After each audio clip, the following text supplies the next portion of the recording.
một thiết bị. How would you say that?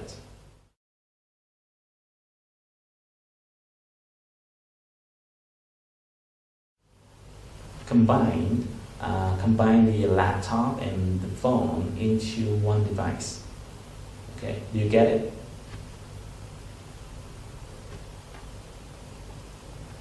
Và bạn chú ý là ở đây bạn gặp lại cái nói they all do something. They all do something. They all the little plastic keyboard on them, right? And the problem is that they're not so smart and they're not so easy to use. So if you kind of make a Business School 101 graph of the smart axis and the easy to use axis, phones, regular cell phones are kind of right there. They're not so smart and they're not so easy to use. Okay. And the problem is that they're not so smart and they are not so easy to use. So if you kind of make Business School 101 graph of the smart axis and the easy to use axis. Ở đây cách nói the problem is that là một cái filler, một cái cách nói để dùng để bạn có thêm thời gian để nghĩ. Khi bạn dùng những cái cụm như thế này thì cái bài thuyết trình của bạn sẽ trở nên mượt mà hơn.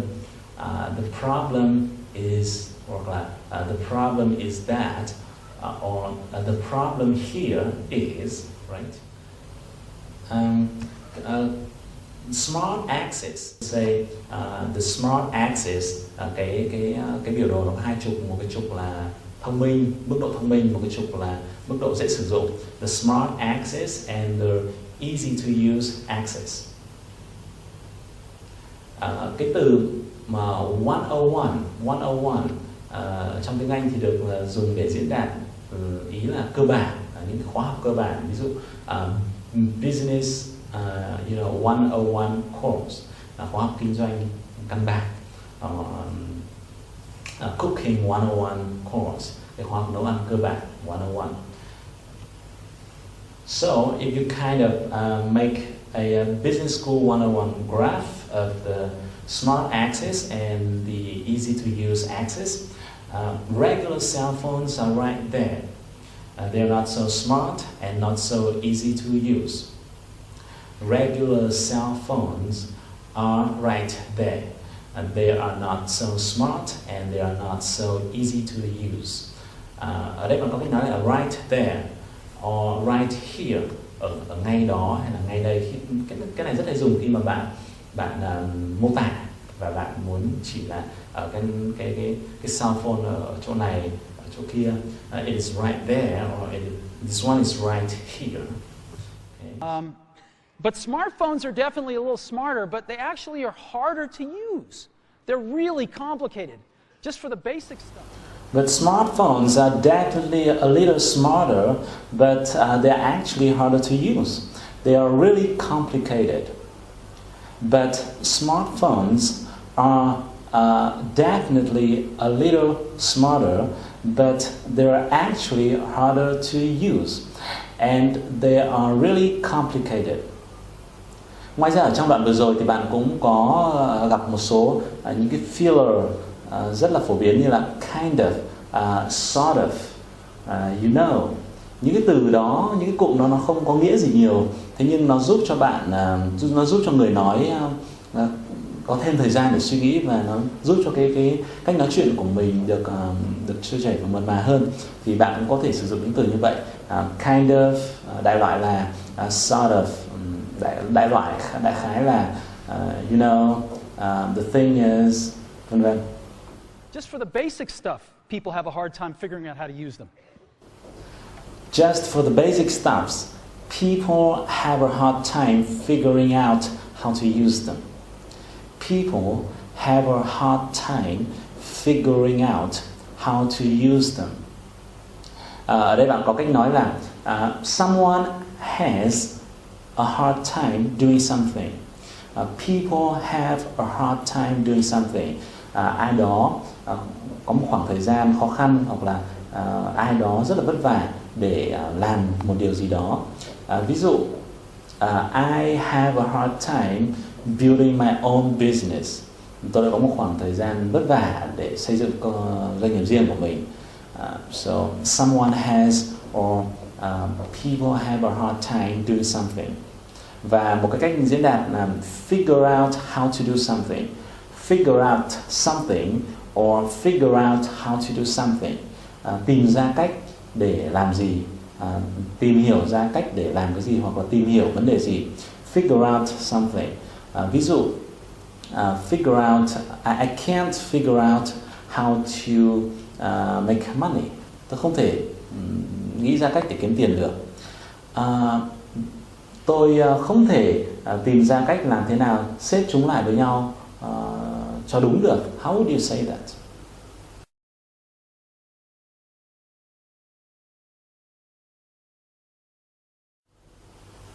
I can't figure out how to put them together properly.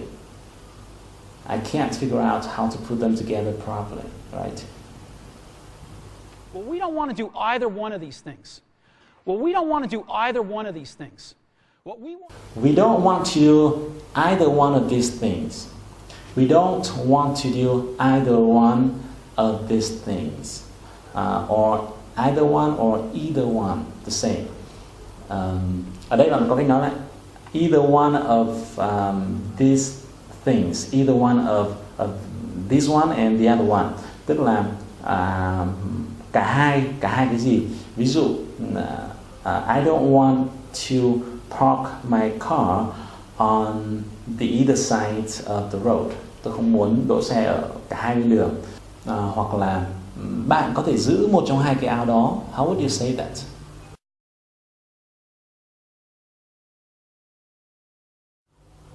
You can keep either one of the two shirts. Một ví dụ khác, tôi không thích cái nào trong hai cái điện thoại này. How would you say that?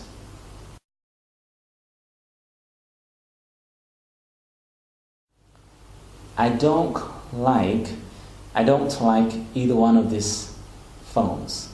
I don't like either one of these phones. Okay. What we want to do is make a leapfrog product. What we want to do is make a leapfrog product that is... What we want to do is to make a leapfrog product. What we want to do is to make a leapfrog product. Cái cụm what we want to do is cũng là một cái filler. Cái mà chúng tôi muốn làm ở đây là what we want to do here is, what we want to do is, và sau đấy thì bạn đưa cái câu tiếp theo. Một số cách nói khác, ví dụ như là what I want to say is, what I want to tell you is, what I want to present is, right? Cái tôi muốn miêu tả với bạn ở đây là, how would you say that?